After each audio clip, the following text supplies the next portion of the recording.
You have big dreams of losing weight and creating a healthy, joyful life.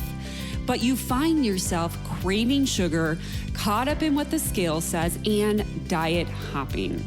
Dieting is the old way of losing weight. And the good news is I'm going to give you a new way of eating so you can ditch diets for good and build a healthy relationship with real food. My name is Megan Olson, certified nutrition practitioner, creator of Skinny Fitalicious, and your host of the Dish on Diets show. My last comment is that if you want to lose weight in a healthy and sustainable way and you want to feel great while you're doing it and learn new habits, hire Megan and just follow what she says. You'll end up building healthy habits and you'll be able to do that for the rest of your life. And, I realize that it is an investment to work with you. But what I found is that it's an investment in myself and that I'm worth it. And I also feel that for the investment, I got so much value. I got everything that I signed up for and more.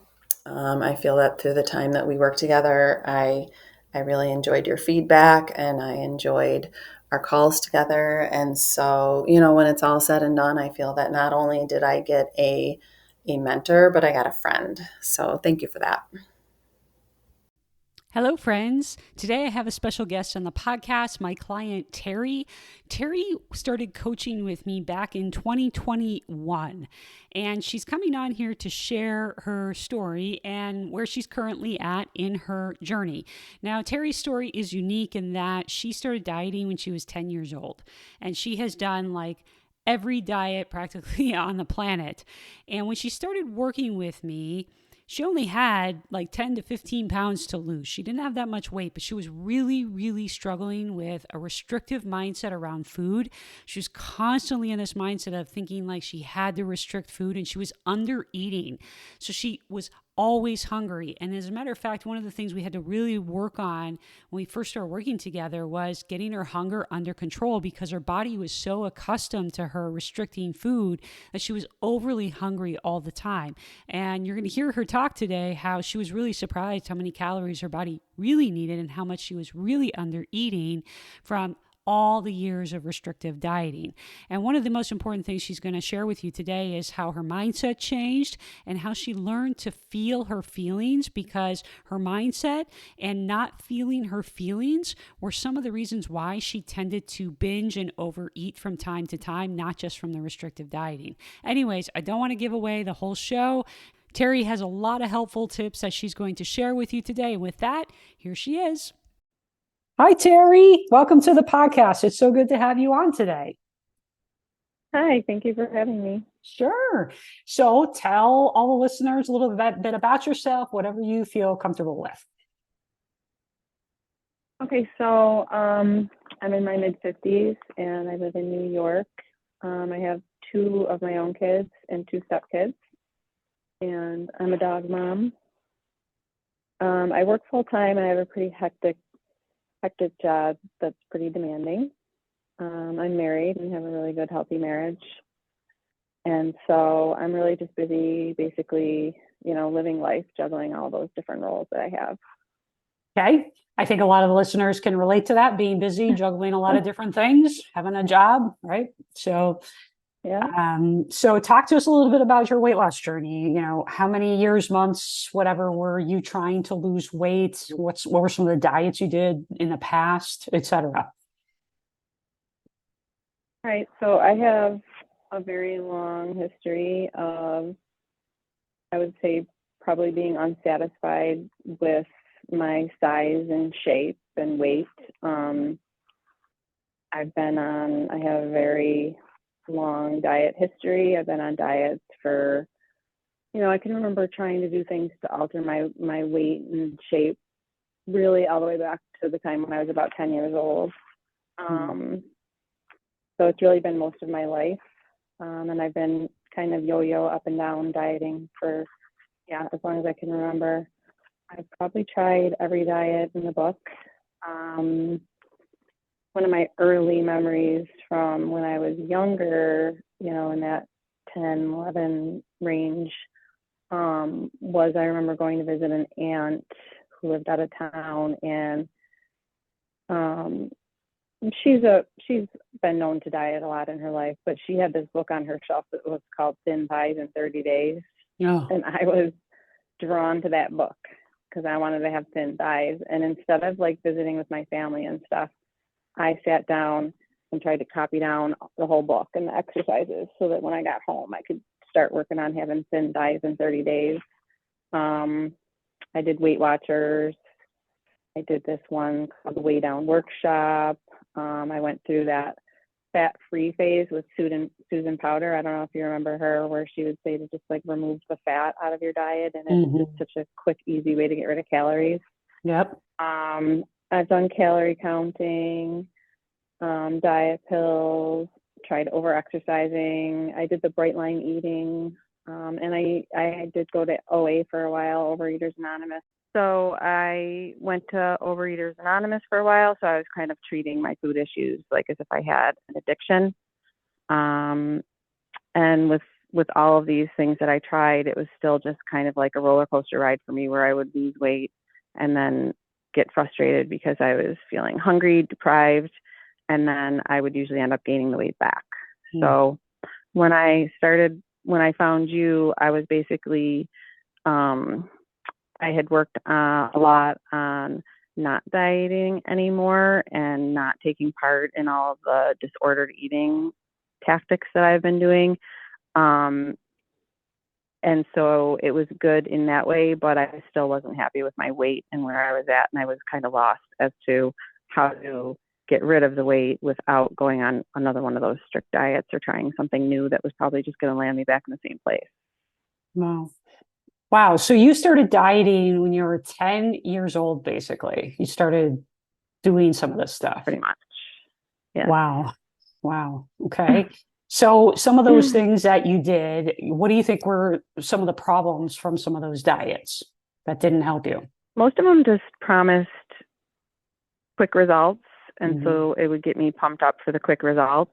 And then I'm pretty sure pretty much everyone that I was ever on was super restrictive, where I wasn't able to eat very much. And then I would just get fixated on how hungry I was. And I try to white knuckle it as best as I could to try and get the weight off. But eventually, it wasn't sustainable. Like I couldn't keep it up, and I'd just crash and burn and just eat my face off because I was hungry. And I would overeat just to compensate for all the deprivation that I had. So at what point do you think you recognized that that was what was going on? It was after the last program that I did. It was called Bright Line Eating, and it was really, really rigid to try and keep your lines bright. And I had to really it cuts out all sugar, all flour. And it was just so restrictive. And I crashed so hard and ate my face off. Wow. It was right after the holidays. So I just went into like where I was just eating so much to overcompensate after the holidays. And then I just realized like, I cannot keep doing this anymore. It just felt like I had hit a bottom where I'm not doing this anymore, because I always land right here where I am right now. It's January 1st. I just gorged on sweets and high fat stuff, and I feel disgusting. And I'm frustrated, and I feel like something's wrong with me, but I really knew it was the fact that I had done another super restrictive program again and failed.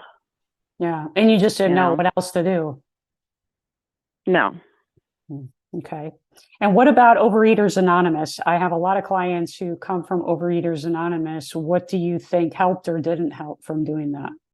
I think that a lot of the principles of working the 12 steps and things like that for recovery are really good for anyone, even if you don't have an addiction, because it just teaches a lot of good spiritual principles. But they also have you also come up with a food plan, and you have to, so when I did it, it was, I was given a food plan. Everything had to be strictly weighed and measured, and you can never eat off that plan, or you consider it a relapse. So then, for me, I followed it really well for a while, and I was relying on a lot of the tools and stuff, but eventually, again, that deprivation and that hunger just overtook me, and I ended up overeating on everything that I wasn't allowed to have again. It's always about like what I'm not allowed to have. And that's what I would fixate on, and then eat all of that once I couldn't white knuckle it anymore. Right.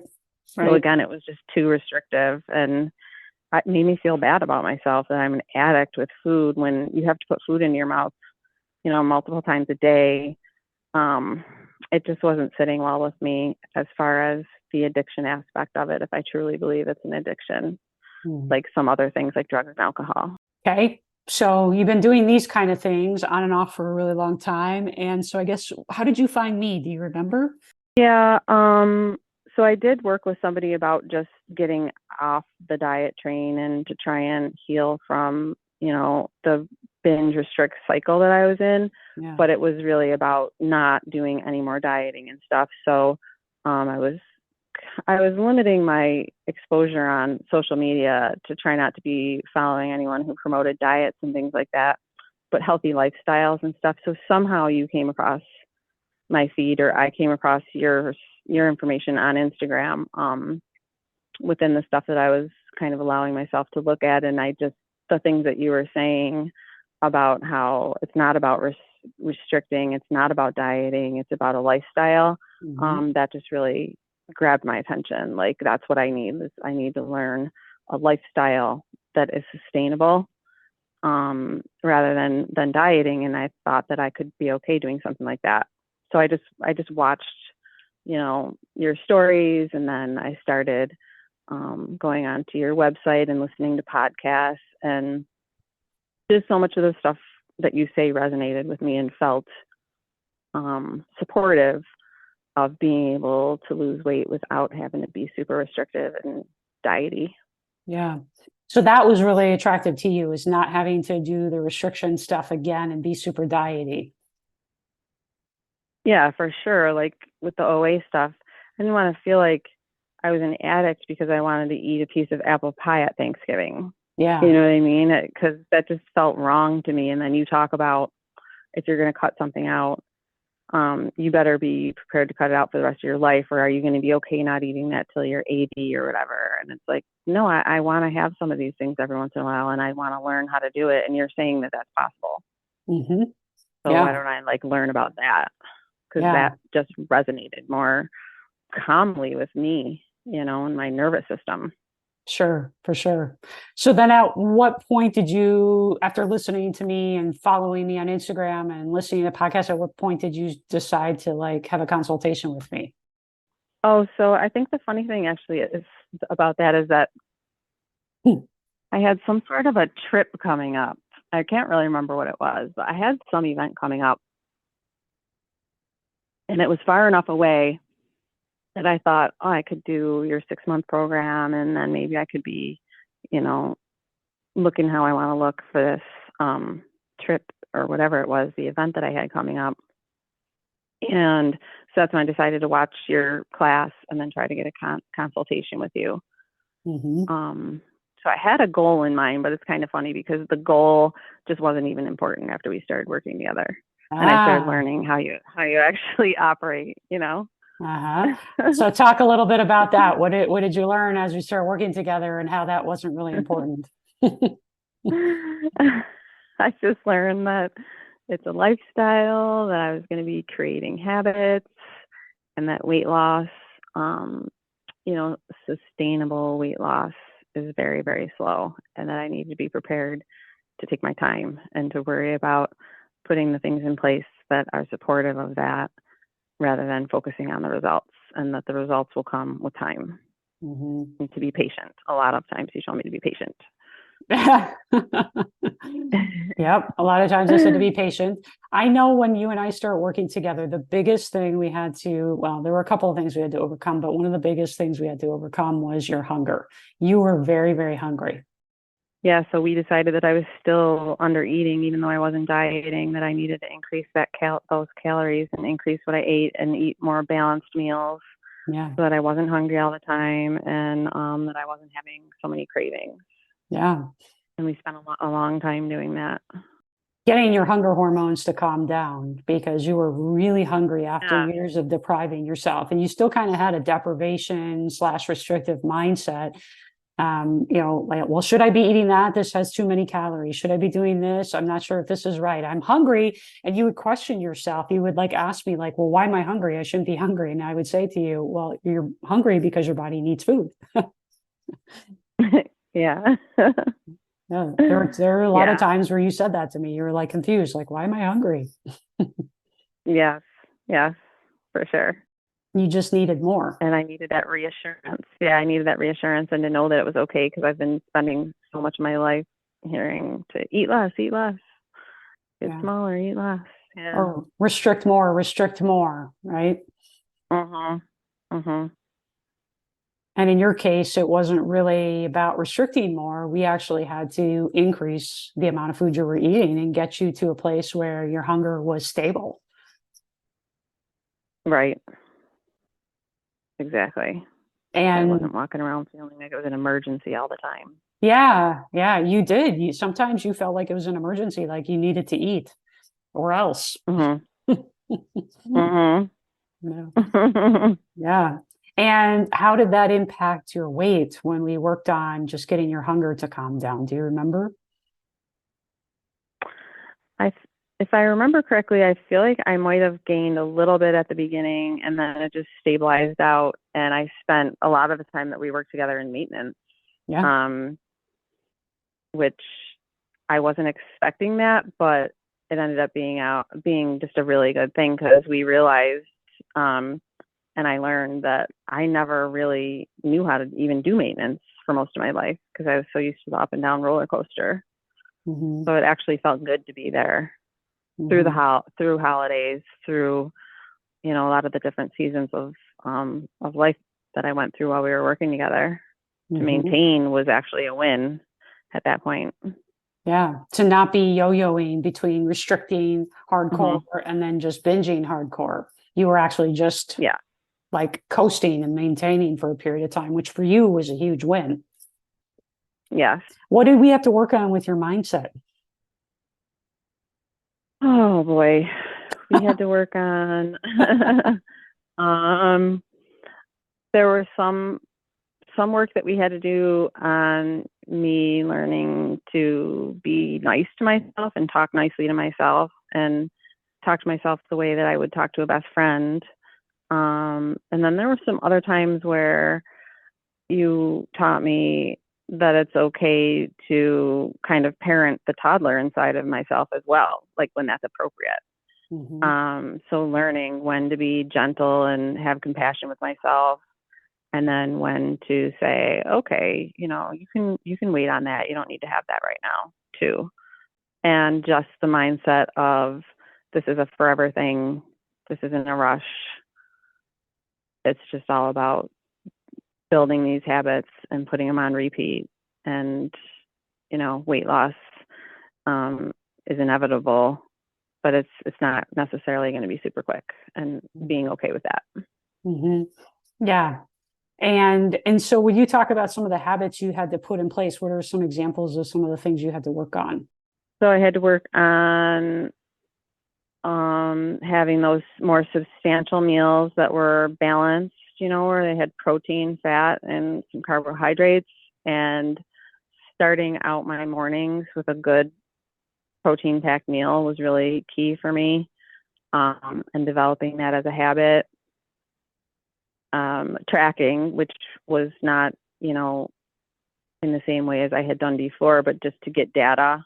So writing down what I eat, getting in the habit of doing that every day, and looking at what areas I was doing really well in and what areas I might need to work on. Getting my daily steps in, daily walks, building that habit, and working on getting the right amount of sleep every night and trying to keep my stress down low. Hmm. Hmm. So some of the foundational And just stuff. doing that over and over and over again. Yep. Yeah. And was that stuff easy or hard to put in place? Um, I don't think that I found that to be too difficult. Mm-hmm. I think that I had to go through the time when my father was ill, and it got a little more challenging during that time, but I was still able to get it in because I was committed to it and I knew how important it was. But it wasn't terribly, terribly difficult. It just took a little bit of discipline and just remembering that that's what I needed to do to get to where I wanted to be. Hmm. And to feel good Just too, getting because those reps in.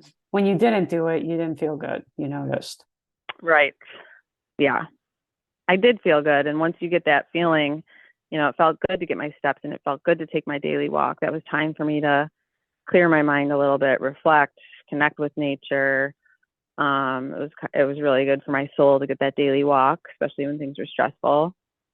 And I felt much better when my hunger hormones were calmed down from having those balanced meals on a regular basis. And my body knew that I was getting food. It started to trust me, that I wasn't going into another deprivation mode.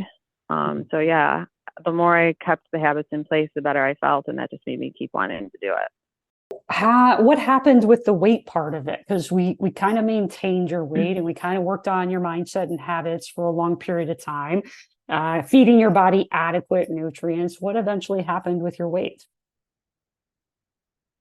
So yeah, for a while there, I was maintaining, and then I feel like within that time frame, I did have success with where my measurements were going down. So we knew that I was losing some fat, even though maybe on the scale my weight wasn't going down. And I liked seeing that. That was exciting to see the measurements going down a little bit here and there. And then towards the end of our time together, then that's when we decided I was ready for a calorie deficit, which was just really planned and strategic. And that was a little bit more challenging. But you helped me through like some of the rough patches and stuff, and that was good. And then my weight did end up going down. I don't even remember how much, but it was a few pounds. And the inches continued to go down. So, I know that, you're big on one of the habits that I forgot to mention is trying to build that muscle and build lean muscle mass, and so that we're not losing it as we age or from weight loss strategies. And so I started feeling stronger, and I do think that building up that muscle for so long before trying to do a calorie deficit helped me to to lose some weight once we did decide to really focus on that calorie deficit part of it. Yeah, as I recall, you sense. didn't have that much weight to lose, maybe 10, 15 No, pounds or something like that on the scale. It wasn't like you had 50 or 70 pounds to lose. It was nothing like that.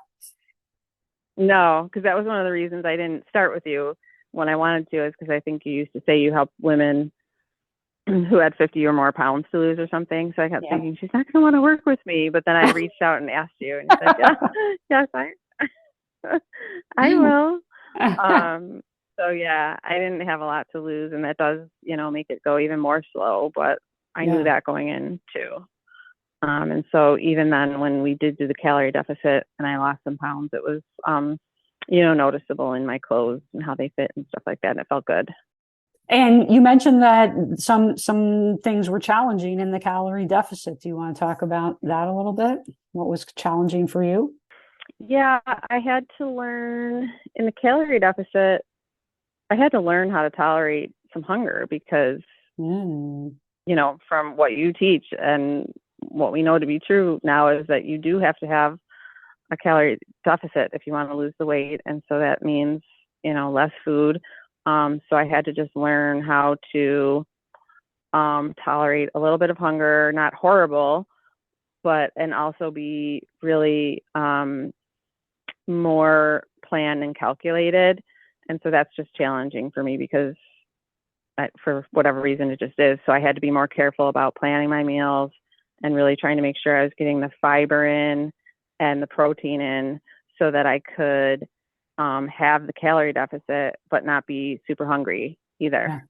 And it was some mindset stuff too, just remembering like this isn't a a restrictive diet. I can fit all foods in that I enjoy within this calorie deficit, but it's just a little bit different than maintenance. And I had to learn how to be okay with that and work through it and stick with it when it got a little bit hard or when I got a little tired of it. You kind of encouraged me to, you can keep going. It's okay. In a way that it wasn't pushing me too hard, but it was just encouraging me to keep going with the goal and that it would be okay and it would end and you go back to the maintenance level for a while. Because that's one of the things that was new to me too, is that you don't stay in a calorie deficit for long periods of time. Oh, that was new to you too, huh? Yeah, that was a new concept to me. It wasn't going to be forever. It's just, that tweak that you do for a little while to, really get rid of some of that, the fat that you're trying to get rid of. And then you go back to maintenance so that, your body doesn't think that you're starving it again and it can trust you. Yeah. So it's a temporary thing. And I think that's probably, like you said, you didn't know that. And I think a lot of people don't know that. They're just constantly dieting forever or thinking that restriction is what they're supposed to be doing forever. Exactly. Yes. Okay. So how do you think the stuff that we worked on together was different from like all the stuff you did in the past? The stuff I did in the past, I don't really remember a whole lot of mindset work. It was just, follow this plan and you're going to have quick weight loss. So you worked on the mindset. So that was different. And also you didn't give me a food plan that I had to follow. So it wasn't like there was nothing to rebel against because you weren't making me do anything and you weren't telling me what I could or couldn't eat. And you did encourage me to eat the things that I enjoy and learn how to eat them in moderation, because that I was never really taught that you can eat all foods that you want in moderation. You can learn how to moderate. And that was new for me too and different. And then it was different because you said this is going to be a slow process. You didn't promise me that I was going to drop 30 pounds in 30 days. You warned me ahead of time and then you took me through that process. And so I learned about, delayed gratification, but still getting results that I'm looking for. And it was more, so everything we did is just sustainable that I can do for the rest of my life. So there's no like going back to my old way because this was so strict. This is just my new way now. And I'm just going to keep going on this course. There's nothing to like end or nothing to go back to. And that's just really different. Yeah. Sometimes those other diets, it would be like, okay, I can get through this and then I can go back to my normal life. And that's not actually how it is at all. So you mean you didn't like do this for a while and life. Yeah, you didn't do it for a while, then go back and do something what you were doing before. You just kept doing all the stuff we worked on. Yeah. Okay. Yeah. Do you remember when we started coaching together? What year? You know what? I was going to go back and look that up because I don't, but if I could guess, I was going to guess 2020. Yeah, 2021. 2021 was when we started working together. Yeah. So it is now, we're sitting here having this conversation in November of 2023, and you're still doing all the stuff that we worked on in 2021. Yep. That's pretty awesome. Yep. And enjoying it and tweaking it, because I don't know if you remember when I first started, I was like, I don't like weights, but I'll try it because I know you say it's so good for, so I'll try it once a week. And then, okay, I'll try and up it to twice a week. And now I'm up to 3, sometimes 4 times a week where I look forward to it. I almost crave doing my weight workout. So it's not even that I'm still doing what you taught me, but I'm still like adding on and enjoying it. And tweaking it, making it your own. Yeah. Yeah. That's awesome. For sure. That's awesome. Yeah. That's how we create a new lifestyle. And that's what you've done. Yes. Yes. No. But it's taken you a while to get here, and you've weathered some storms too, like your dad being sick. That was a tough time for you. That was a really tough time, and losing him and the grief and all of that. There were days, where you and I talked where I said, I don't even want to go for that walk.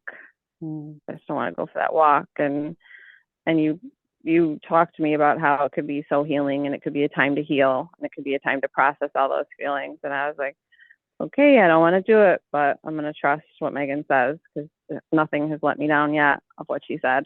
And that's when I started getting back into my walks. You know, it was only a week or two that I felt like I couldn't do it, but I got back on and got going, and it was definitely a big part of my healing process.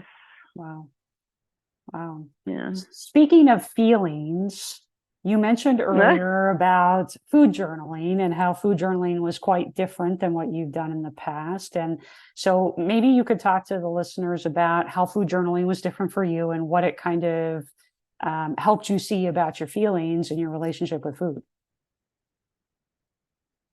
Yeah, I mean, I would write down, it was different because I think I used to use other food journals as a way to like punish myself, to show myself what I did wrong. But the way you have it laid out is just so simple, where I write down what I eat, but then I also, look at how did I sleep, how was my stress, and there was always a section to focus on, what did I do well today, what went well today, and what do I need to work on. So within that framework, I was always able to process what was going on with my thoughts and my feelings, and I could celebrate the wins, and then I could look at, well, okay, I need to pay a little more attention to this tomorrow or something, for the areas I need to work on. And so it wasn't punishing. I feel like it was a way to process and work through everything as it came up. And I found it to be super helpful. Like, it's just my routine. I still do it. It's just still part of my daily routine, and helps me to process through the day and see where I'm at with everything. So I found it to be a really useful tool. Yeah. Not something that I had to dread, not homework that you gave me that I had to fear sending you every month or anything like that. Well, good. I'm glad you did fear sending it to me. Yeah, it's like I didn't fake it or anything so that I could, like you were my teacher that I had to turn it into and get a grade on, because you didn't, in the past, I've had people like rip stuff apart, or like Weight Watchers, when you go in and the scale didn't go down, what are you doing wrong? And you would always just like pick out the good things and then talk about some things that we needed to work on in a way that was comfortable for me. So I didn't dread my journaling at all. Found it to be super helpful. Yeah, that's great. Well, for you, I think I remember when we started doing the journaling, we were able to connect a lot about why sometimes you were eating. And sometimes it was because you weren't processing your emotions, especially negative emotions. And once you started writing them down in the food journal, you were able to see a little bit better how your negative emotions were kind of relating to you wanting to eat sometimes. Yep. Yep. It was super helpful for that. You just talked to me a lot about that, like feel the feelings and don't feed them. Sometimes if we don't have it pointed out to us that we need to write down our emotions, we don't realize that we're eating our feelings instead of processing and just feeling them. Mm-hmm. For sure. I definitely had to deal with that. Mm-hmm. Yeah. And I still do. Yeah. Feelings don't ever go away, do they? No. But it's still a very helpful tool. No, that's good to hear that you're still using it. So I guess if you were to recap, what are some of the most important things or the highlights of things that you learned during your journey? Weight loss is a slow process, and it's not a race. And it's all about building habits that you can sustain for your life. Eating foods that you love and enjoy in moderation.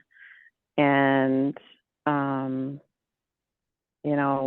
of the things that are super foundational for me is to get the protein in and support yourself with protein, and just to build those daily habits and just keep doing it over and over and over again, and make sure you're eating enough and build that muscle mass, because that's going to help you out. We talked about how that's like putting deposits in my retirement fund because it's going to help me out later on in life, putting the work in now and doing that stuff. And then the other thing is just to keep my mindset in check, through using the journal and writing my feelings out and processing them every day, just a daily practice.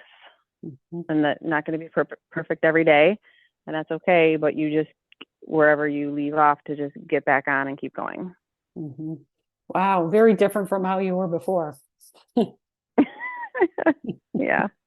The Terry I knew previously in 2021 was very anxious around food, asking me what was good and bad. Can I eat this? Or can I eat this? Or I'm hungry. Should I eat? I'm not sure if I should eat. She needed reassurance. And now you're so confident and you're just like, yeah, I just get back on track if I get off track. I mean, you're so different than you were 2 years ago. It's pretty incredible. Yeah. Yeah. Yep. It definitely feels good. That's good. So I guess, Terry, there's a lot of other women listening to this podcast, just like you, been probably dieting for many years, or sometimes some of them probably since they were young children as well, doing multiple diets over and over again, restricting and binging. I guess, what would your advice be to those other women? Yeah, my advice would be quit dieting, quit doing like the quick weight loss schemes, because they're not going to work for lasting results, and to do everything that Megan says, because it will not steer you wrong in a nutshell.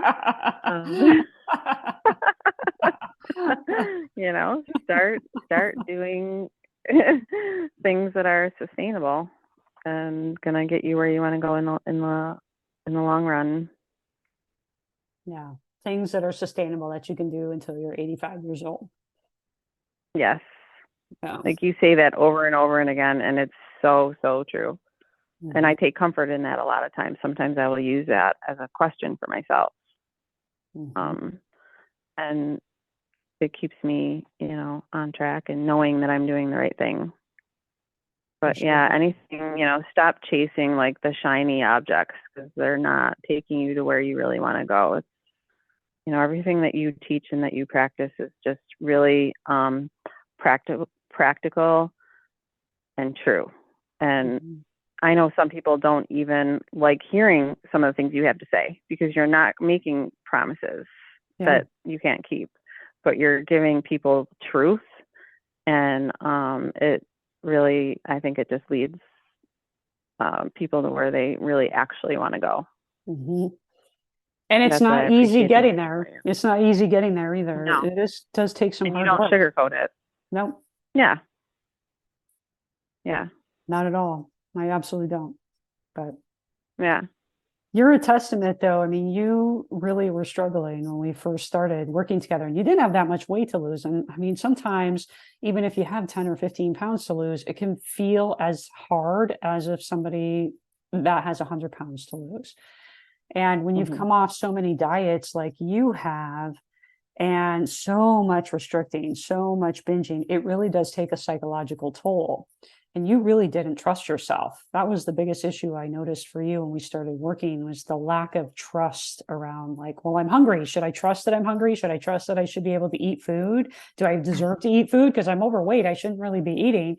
And even when we looked at your calories, I think you were a little bit surprised by how many calories you were able to consume and still maintain your weight. Yes, I was super surprised. Yeah. That was amazing. That was fun, actually. I had to celebrate that. Like, I can eat more than 1,200 calories. Yeah. And I'm okay. And my inches can go down while I'm doing it. Yeah. So in terms of what you were able to accomplish, I mean, it was really quite honestly fascinating, and just great to see that you were able to gain so much freedom mentally around all the dieting and the food, and just were able to gain trust with yourself. You were able to build long-term consistent habits. It's great to hear that you're still doing these things after how many years of us working together, since 2021. That's when we started. Now you know the process of losing weight and how to get yourself in and out of a calorie deficit. You don't stay in a calorie deficit forever. You don't restrict forever. You got to pay attention to your feelings. You got to pay attention to how you're thinking about things. Really big difference that you've made. And I'm really proud of you as your coach, really. Well, thank you. Thank you. I appreciate all the help. It's really, really, really taught me a lot and helped me get to that point that I was looking for. It's awesome. Physically, mentally, emotionally, all of it. Yeah, that's awesome to hear. Well, Terry, any last words of wisdom for the listeners before we leave? I don't know. I think that's it. I think I've said it all. Okay. Follow Megan and do what she says. Follow Megan and do what she says. Some of my clients have coined this thing where they say, what would Megan do? That's what some of my clients have been saying these days. And so they're like, when I think about what would Megan would do, then I know what the answer should be. It's true. Mm-hmm. It's funny. Mm-hmm. Anyways, well, Terry, thanks so much for being on the podcast. Really appreciate you sharing your story with everyone. Again, super proud of you and everything that you've accomplished. And thanks again for being here. I'll talk to you soon. So one thing that I forgot to talk about before is that during the time that I was following you on Instagram and kind of learning about you and what you teach, I started looking at your recipes. I noticed the recipes that you were posting, and you kept talking about how they were healthy and they were high protein, high fiber, and a lot of them seemed to be gluten and dairy free. So I decided, what if I just start making one of our recipes a week? And then I know I'm just adding in good stuff. Well, I tried to decide if I thought I could reach out and maybe start working with you. So this worked out really good for me. My husband really liked the recipes, and that was super helpful because one of the things, that I used to do on the dieting roller coaster that I used to ride is I would have to cook separate meals for me and other stuff for the rest of the family. So with your recipes, he really liked them. And we have a couple favorites. We love the honey mustard chicken salad recipe. That is super delicious and easy to make on a weeknight. We love the healthy cheeseburger macaroni skillet, I think it's called. It's got, it just literally tastes like a cheeseburger in a bowl. And I think it tastes better because it even feels healthier than just a normal cheeseburger. And it's gluten-free, and I make it dairy-free. And then the breakfasts are really good. I like the hashes that you have. I've learned that I feel really good when I eat a breakfast hash instead of some of the other typical breakfast foods. So one of my favorites is the apple sausage with Brussels sprouts. And then we love the almond flour pumpkin cornbread recipe. So there's desserts on there that we enjoy as well.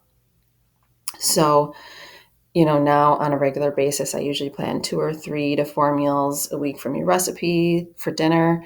And then I'll do a breakfast prep on Sunday with one of the breakfast recipes. And then maybe like every couple of weeks, I'll make up one of the dessert recipes, and then I'll freeze it and have those on occasion. So that was something I found really helpful. And as I'm talking about it, I'm thinking I should go in and give you some reviews on these recipes of yours, because they really are delicious and they're super helpful and they're filling and satisfying and healthy. My last comment is that if you want to lose weight in a healthy and sustainable way and you want to feel great while you're doing it and learn new habits, hire Megan and just follow what she says. You'll end up building healthy habits, and you'll be able to do that for the rest of your life. And, I realize that it is an investment to work with you. But what I found is that it's an investment in myself and that I'm worth it. And I also feel that for the investment, I got so much value.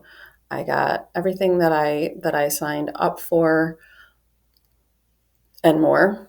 I feel that through the time that we worked together, I really enjoyed your feedback, and I enjoyed our calls together. And so, when it's all said and done, I feel that not only did I get a mentor, but I got a friend. So thank you for that.